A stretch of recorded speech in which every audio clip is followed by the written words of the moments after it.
ఎప్పుడు పొంగనాలు ఒకేలాగా చేసి బోర్ వచ్చేసింది. అందుకే ఈసారి క్యారెట్తో ట్రై చేశారు. ఎలా ఉంటుందో అనుకున్నాను కానీ టేస్ట్ అయితే చాలా బాగుంది. తినడానికైతే చాలా టేస్టీగా సూపర్గా ఉంది. హాయ్ అండి, అందరికీ welcome back to my channel. మా పిల్లలైతే అసలు క్యారెట్ తినమంటే అస్సలు ఇష్టపడరు క్యారెట్ తినడానికి. అందుకే ఇలా పొంగనాల్లో మిక్స్ చేస్తా, ఇలాగైనా క్యారెట్ తింటారని. సరే కానీ ఈ క్యారెట్ పొంగనాల రెసిపీ అయితే చాలా ఈజీగా సింపుల్గా ఉంటుంది. చెప్పేస్తాను, ట్రై చేయండి ఒకసారి మీరు కూడా ఇంట్లో.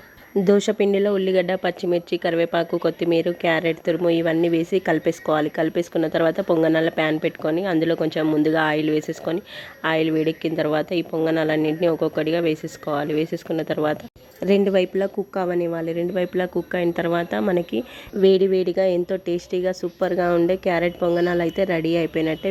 వీటిని అయితే ఏ చట్నీతోనైనా తినొచ్చు, బాగుంటాయి, చాలా బాగుంటాయి. నేనైతే టమాటా చట్నీతోనే ట్రై చేశాను, చాలా బాగుంది. టేస్ట్ అయితే చాలా సూపర్గా వచ్చింది. అంతేనండి. నా ఛానల్ అయితే చూస్తున్నారు కానీ ఎవరైతే సబ్స్క్రైబ్ చేసుకోవట్లేదు సబ్స్క్రైబ్ చేసుకోండి ప్లీజ్.